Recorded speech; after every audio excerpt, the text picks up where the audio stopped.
দেখুন বন্ধুরা, মা এখানে 2 কেজি সাইজের সিলভার কাপ মাছ নিয়ে নিয়েছে। এখন এই মাছটাকে কেটে পরিষ্কার করে নেবে। নমস্কার বন্ধুরা, দি ভিল ফুড রেসিপিতে আপনাদের সবাইকে স্বাগত জানাই।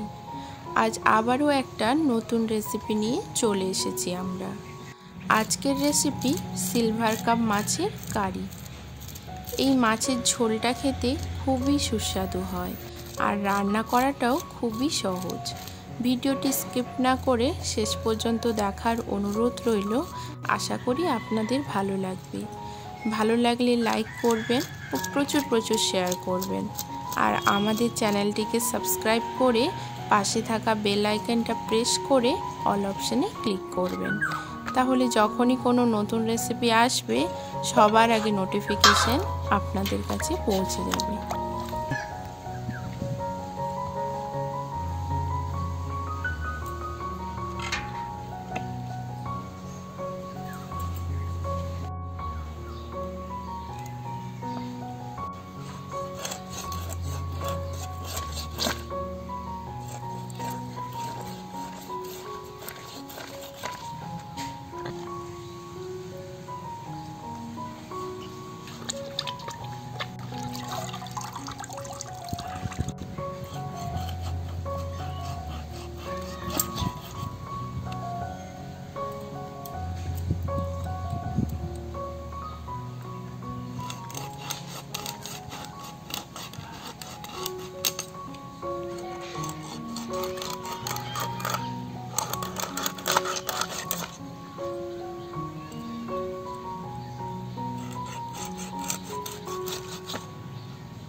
সিলভার কাপ মাছটা কাটা হয়ে গেছে।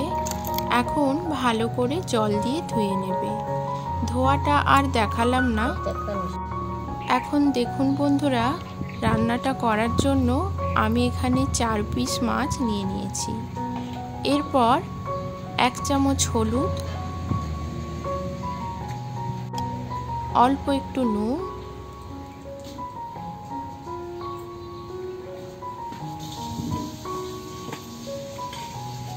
আর 1 টেবিল চামচ মতো সর্ষের তেল দিয়ে মাছগুলো ভালো করে মাখিয়ে নিচ্ছি।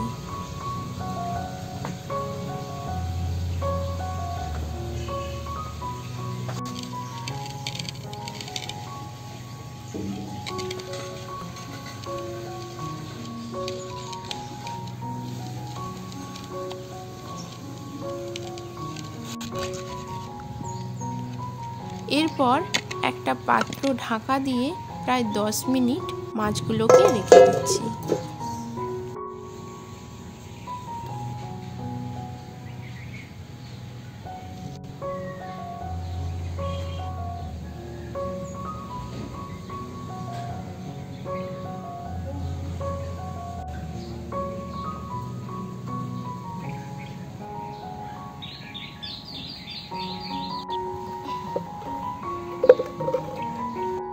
এখন উনুনটা জ্বালিয়ে নিয়েছি। এরপর উনুনে কড়াইটা বসিয়ে দিচ্ছি। এখন কড়াইতে সর্ষের তেল দিয়ে দিচ্ছি। তেলটা গরম হয়ে এলে লম্বা করে কেটে রাখা আলুগুলো দিয়ে দিচ্ছি। এখানে মোট 3টে মাঝারি মাপের আলু আছে। আলুগুলোকে এখন একটু হালকা করে ভেজে নেব।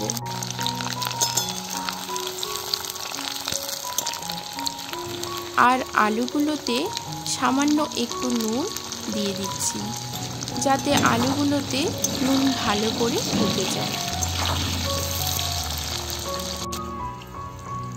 এখন এক এক করে মশলাগুলো বেটে নেব। প্রথমে বেটে নেব 1.5 চামচ গোটা জিরে আর 1 চামচ গোটা ধনে।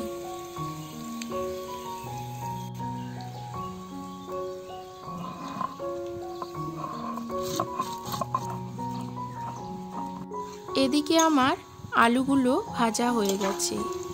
আমি আবারও বলছি, আমি এখানে আলুগুলো হালকা করেই ভেজেছি। এখন আলুগুলো তেল থেকে ছেঁকে তুলে নিচ্ছি। এরপর ওই তেলেই মাছগুলো ভেজে নিচ্ছি। প্রথমে 2খানি মাছের পিস ভেজে নিচ্ছি, আর মাছগুলোও এখানে খুব হালকা করে ভেজে দেব। এই মাছ কড়া করে ভাজলে স্বাদ নষ্ট হয়ে যায়।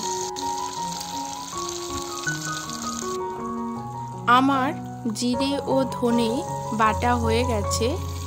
এখন একটা মাটির বাটিতে জিরে ও ধনে বাটাটা তুলে নিচ্ছি। এদিকে মাছটা ভাজা হয়ে গেছে। মাছগুলো তেল ঝরিয়ে কড়াই থেকে তুলে নিচ্ছি।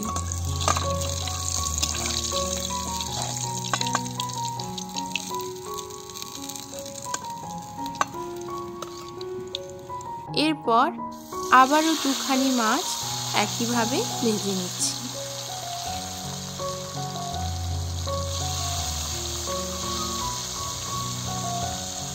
মাছগুলো ভাজা হতে হতে আমি এখানে 1.5 ইঞ্চি মতো আদাটা বেটে নিচ্ছি।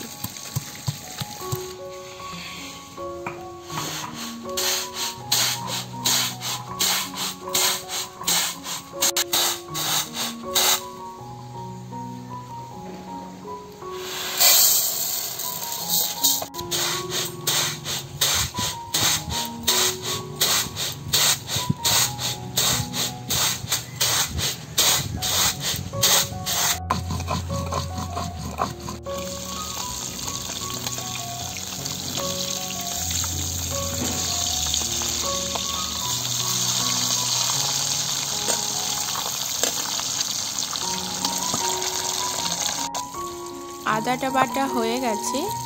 এখন একটা পাত্রে তুলে নিচ্ছি। এরপর 4টে গোটা শুকনো লঙ্কা একটু জল দিয়ে বেটে নিচ্ছি।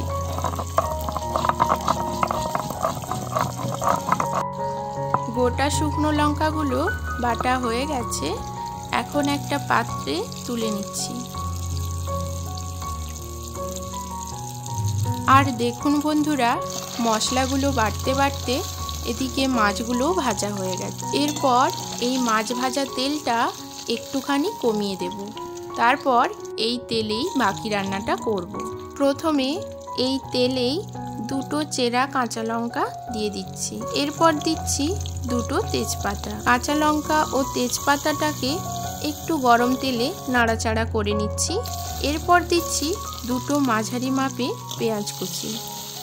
পেঁয়াজগুলোকে একটু ভেজে নিচ্ছি।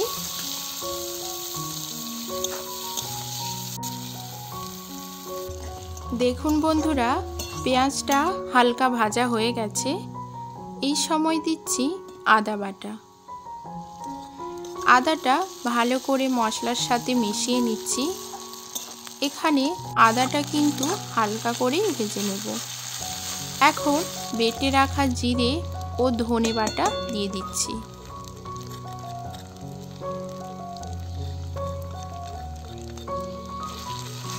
আবারও সবকিছু ভালো করে মিশিয়ে নিচ্ছি।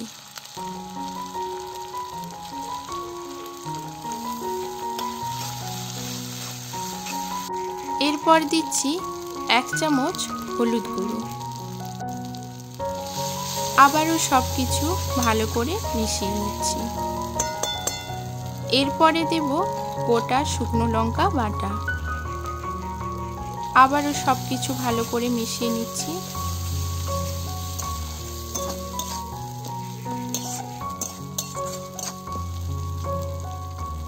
এরপর একটু জল দিয়ে মশলাটা কষিয়ে নেব।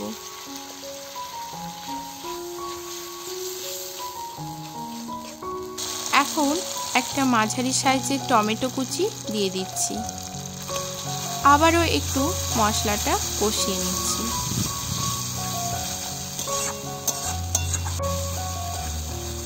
এরপর পরিমাণ মতো নুন দিয়ে দিচ্ছি।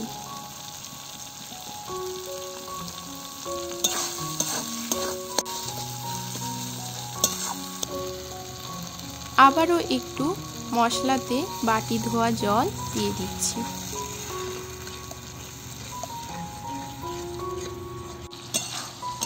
দেখুন বন্ধুরা, মশলা থেকে তেল ছেড়ে দিয়েছি, তার মানে মশলাটা ভালো মতো কষানো হয়ে গেছে। এখন ভেজে রাখা আলুগুলো দিয়ে দিচ্ছি।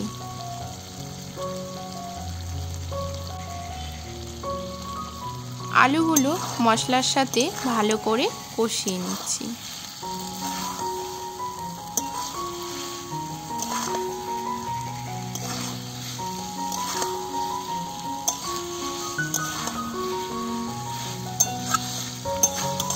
এরপর পরিমাণ মতো জল দিয়ে দিচ্ছি।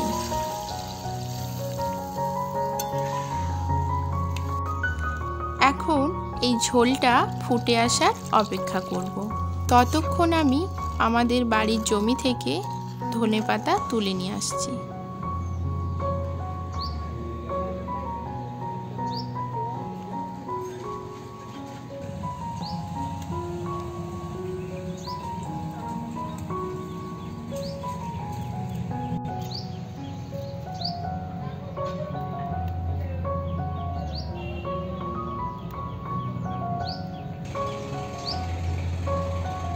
এখন ধনেপাতাগুলো ছোট ছোট করে কুচিয়ে নিচ্ছি।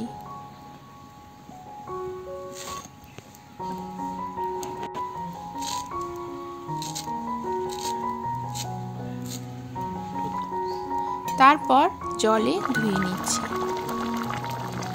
ঝোলটা ফুটে এসেছে।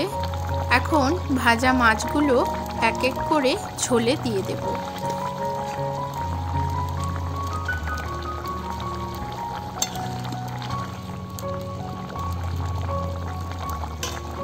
এরপর দেব কুচিয়ে রাখা ধনেপাতা।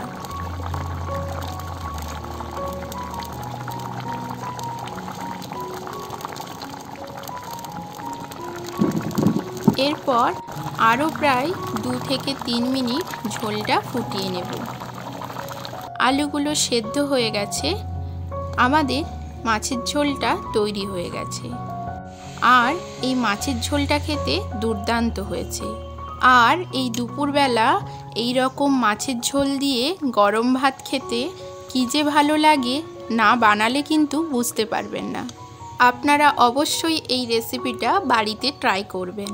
আর কেমন লাগলো আমাদের কমেন্ট বক্সে কমেন্ট করে জানাবেন। আজ তবে আসি, আবার ফিরে আসব নতুন কোনো রেসিপি নিয়ে। সবাই ভালো থাকবেন, সুস্থ থাকবেন আর অবশ্যই আমাদের সাথে থাকবেন। নমস্কার।